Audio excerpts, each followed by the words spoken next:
Hello fellow tankers, this is Dauntless, and today I'm going to be playing in my Tier 8 German light tank, the M4190 Grand Final, or as many people call it, the Black Dog. Now the Black Dog is a light tank that I actually struggle with.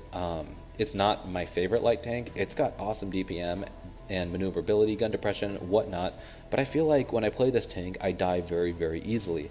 Now this could be my lack of experience with American light tanks, which this kind of imitates, the Bulldog and the T49 whatnot. And I'm so used to playing my Chinese light tanks, which are much lower profile and harder to hit. And again, a lot of good players own the Black Dog, and maybe it's because of that. Maybe when people see this black paint job, they decide that they need to shoot it.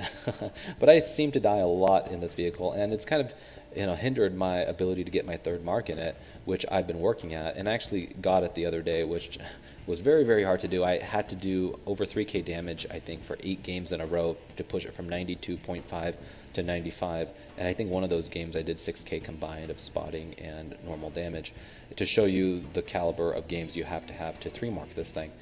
Anyway, that being said, you're going to see me shooting a lot of gold ammunition in this game because I am trying to mark my tank, and you need every little bit to go towards your mark as possible, and so I will give you that disclaimer right at the beginning. This is a tier 8 game, which is a dream for this tank in the past, before light tanks were revamped. This kind of matchmaking was unheard of, and this makes this vehicle, or this kind of matchmaking makes this vehicle extremely fun to play. But unfortunately, that just means there's a lot less HP for me to shoot at, and so I'm going to have to be somewhat aggressive if I want to get enough damage, which I am aiming for that 3k mark to push my mark upwards. The enemy lineup has a Blue Tiger. He's probably going to be pushing around this hill. I'm not really too worried about him or any of the heavy tanks, but this tank has great DPM, and I'm running chocolate on it actually, which is something I've never done up until now, to run a premium consumable like that, but I just realized that I need just a little bit more to help me with marking this tank, so that is why I chose to do so. So we'll get the game started. And there are multiple things you can do with a light tank in this kind of situation. With one arty, it would be pretty easy to push around this corner and get shots off as things are pushing around. You could take the lighthouse, which is something that I do occasionally, but this vehicle is not quite quick enough for me to get up there without probably taking a hit. And again, it's a large profile, meaning that tanks coming off their enemy base would most likely land 1 or 2 shots into me, and I really don't want to handicap myself at the beginning of the game so quickly. So this is a position that I really like to take, and I think a lot of you players like this position as well. But I push forward here hoping to light something coming across. The Emo gets himself lit, and I'm able to put in a nice average roll, 250 exactly. Put another shot in, hit the ground. This gun is not the most accurate, especially when I'm not fully aimed. Hoping to get that third shot, which I am able to, and the roll is nice and high, putting my damage up to 520. I'm trying to get a shot on that VK, and unfortunately, their VK 3001P is able to put a nice shot into me there. Just the top of my turret was exposed. And so this rock right here is beautiful for 2 reasons. One, it protects me from artillery, and it also protects me from any tanks coming up behind me, because there's this other rock right here. So if any tank tries to come around, unless they're all the way over here, they won't be able to hit me. So it's kind of a protection from artillery and from flankers. And this bush right here is beautiful as well, right in front of me, because it allows you to peek forward and remain from getting lit. And even if you do get lit like this, all you have to do is fall back behind this rock and you're completely safe. And I'm actually surprised that a lot more players on my team aren't helping me right here, because it's a very strong position to hold. And I guess it is because it's a lower tier game, and lower skilled players quite aren't sure how to play this map competitively. So this VK is lit right in front of me. It's surprising he doesn't light me at this close range until I choose to fire, which is the beauty of a light tank. You can move without dropping your camo value, and I do have a camo crew in this tank. I think it's my RU251 crew that I have in here. I peek around hoping to get another shot in, and this other VK, the 4503, gets lit, and I put a nice heat round into his cheek, which goes through no problem. Put another shot into the lower plate of that VK 3001P, and it's netted my damage up to 1700 already within the first 2.5 minutes of the battle, and I haven't been really continuously firing. But now things are getting a little heated. I'm not quite sure what I want to do, because we're facing a lot of tanks to my right. You can see there's the OI, there's the Hellcat, the AMX 12-ton. A lot of vehicles are just right up in my business, And the only thing keeping me from not dying is this rock right here. And there is a tiger up behind me, but he's on the other side of the hill, and he is a blue player, so I kind of want to take him out, but I realize that our Scorpion G probably will kill him before long. I peek out and I spot the VK and the Chromie. I'm able to put a quick shot into the VK, and then all of a sudden a 12-ton gets lit. I didn't think he was going to move. I really figured that he would continue to sit there and clip me out, which in my opinion would have been the right choice for him to do because he had so much HP, but he takes one shot and backs off, and this causes me to miss my shot, but at the same time it allows me to relocate. And the reason I'm pushing back like this is because the Cromwell and the OI, I feel like they might push over, and if that happens and the Scorpion G is sitting where he is, I feel like if this Scorpion G suddenly decides to pop out right here, he could easily kill me along with the help of this Cromwell. And so I'm trying to get myself into a position where I can actually do something without risking the rest of my life. 760 HP is not a lot, especially in this situation where the game could easily roll to their favor, and if that happens, this map really doesn't have a lot of places you can run and hide.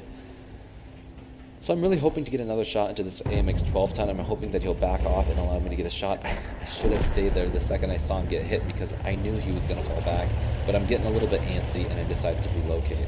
I want to get into a position where I can actually hide. And this bush is actually quite nice for this because it allows me to spot things that are in the middle. And hindsight, I should have backed off a little bit more so I didn't get myself lit. But this Cromwell apparently doesn't care that I'm taking advantage of him. And if you notice here, my rolls are very high, and this is because I'm shooting my HEP rounds, which have a lot higher alpha damage compared to my standard rounds. My standard rounds, I believe, have 250 or 240 damage, whereas my HEP rounds have 320, making this thing have the DPM of, like, let's say the T-54, for instance, having that 320 alpha, which is quite nice. This VK is down below, but I know that the Scorpion G, I put a quick shot but I missed. The Scorpion G is still sitting in that bush right over there, and if I push out any further than that, I'm going to get myself shot, which again I do not want to do in this situation.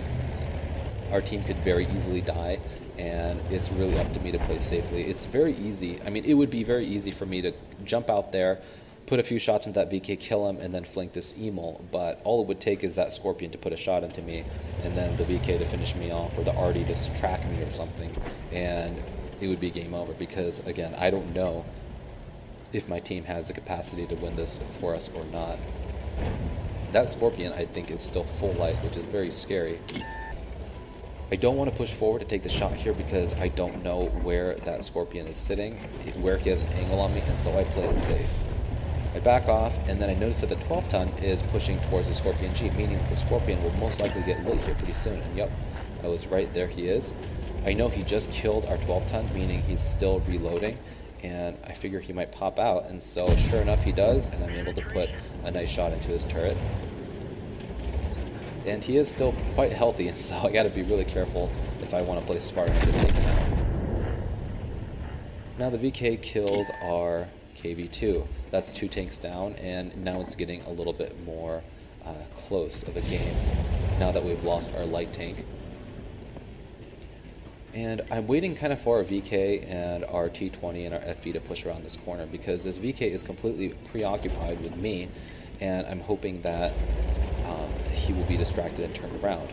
I pop out really quick just to see if I was going to get myself lit, which I did, and I'm just like, at this point I'm kind of getting impatient because our guys are just getting massacred by this Emil, and I want to be able to kill the Emil once he's finished clipping because I'm not sure if our guys are smart enough to push forward and finish the job or not.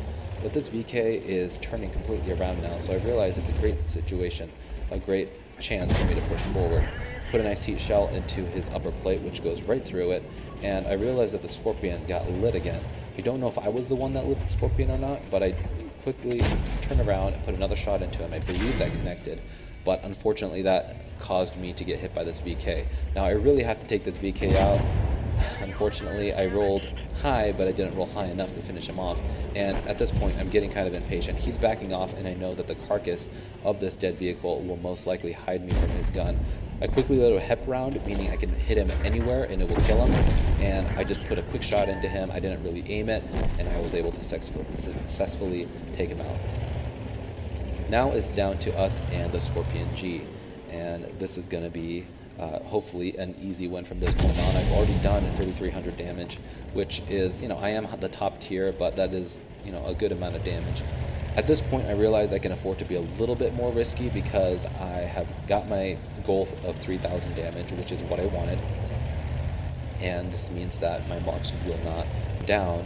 I believe around this time they were sitting right around like 93 or 94%, and I needed that 3k damage to push me up another 0.2% or something like this.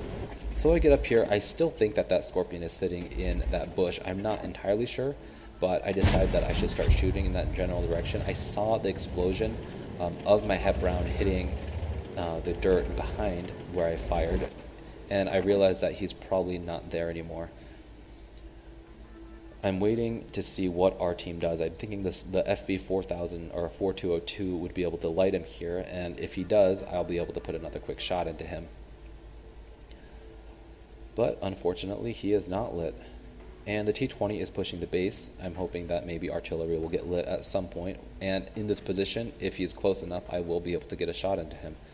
The FV 4202 pushes out towards their base, and I realize, okay, he's definitely not sitting up in that corner anymore. Maybe my shot scared him off. Maybe he decided to relocate when we killed his last ally. But then all of a sudden, our FV 4202 dies, and the Scorpion is lit out in the open. I have a HEP shell loaded, and I don't take into consideration here that HEP rounds actually have a slower velocity than my AP rounds, and so you can see that I'm not doing a very good job of shooting this guy. And the last HEP round unfortunately crit hit, meaning it left him at a 2-shot for me because I no longer have any HEP rounds left. So he's pushing out, giving me an easy shot, and then he gets unspotted. Now I just thought, what the heck, maybe he's around there, and miraculously, I mean, that was a 1 in a million shot right there that I was able to connect. I think my teammates didn't realize what kind of shot that was, but I mean, really, the odds of that connecting I didn't even aim, I just kind of snapped one in that direction. And that was kind of a game changer, because if he was able to roll even a little bit high with his 490 Alpha gun, he would have been able to finish me off, and then our Scorpion, which is still sitting on the base, is just completely AFK. I'm able to put a nice shot into their M12, and the M12 I don't think has spotted me yet, and so I decide that if he hasn't spotted me, he doesn't know which direction I'm going to come from, and I'm just going to get right in there. The odds of him being able to one-shot me at 534 HP, the odds of that are quite low now that the artillery has had such a large nerf to its penetration.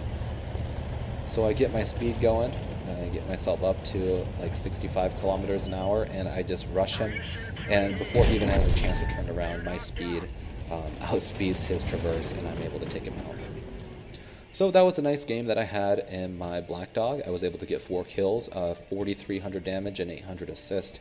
This is a pretty good result for me because it nets my my damage total towards my marks at around 5k, which is awesome. And hopefully this replay showed you the capacity of this vehicle. The DPM is crazy good on it, and I think the DPM is actually higher than the tier 9 light tanks in the game, and maybe even the tier 10s, which is quite ridiculous if you think about it. Especially if you run chocolate, you can just spit out the damage like nothing else. Anyway guys, hopefully you found this replay entertaining. If you did, I'd really appreciate it if you give it a like down below. And if you haven't already, subscribe to my channel for more content like this in the future. As always guys, thanks for watching, and I'll talk to you guys later.